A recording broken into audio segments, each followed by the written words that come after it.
I was just talking to one of my clients on their last calls as they were heading off making a vitamin C because I got a sinus infection because I've been surfing too much. In the call, he was asking me about some experiences from when I spent 6 to 8 months living in my van, or the back of my van.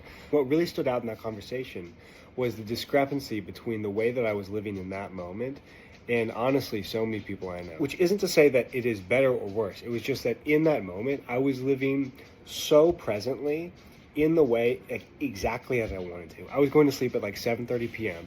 in the back of a small van, and I was waking up at 3:30 every morning with a little red headlamp. I was reading Emerson, I was reading philosophy, I was reading things that really inspired me, science books, philosophy books.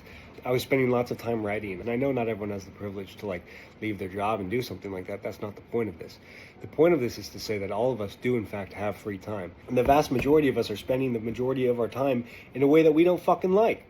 It's crazy to me, the amount of people who say, oh, I want to wake up earlier. Then go fucking wake up earlier. No one is stopping you. Maybe your job, maybe your girlfriend, maybe your boyfriend, maybe your friends, maybe your parents. All of these, except for the job one, obviously, potentially, are fake. They're made up. They're made up excuses.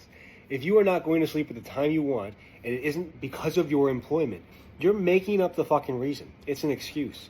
There are only a couple things that I can genuinely think of that would prevent you from spending the time that you want the way that you want. And that would be, one, you're taking care of another human life. Another heart relies on you to live. Makes sense. Your job, your full-time employment makes sense as well. That's a time barrier.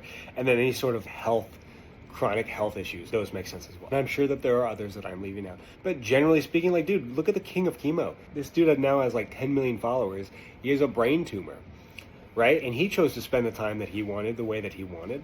The reality is that so many of the reasons that we tell ourselves that we can't spend the time that we want to, the way that we want to, are complete fucking bullshit. But stop telling people that you're going to, or that you will, or that you want to live a certain way. Just go fucking do it. And this isn't about being hyper-productive. It isn't about making tons of money. It isn't about spending time on yachts and private jets and drinking mojitos. It's what are the small things in life that you genuinely want to do? Do you want to read philosophy? You've been saying you wanted to read philosophy for a long time. Why don't you pick up a goddamn philosophy book? They're free online. You don't need to spend any money.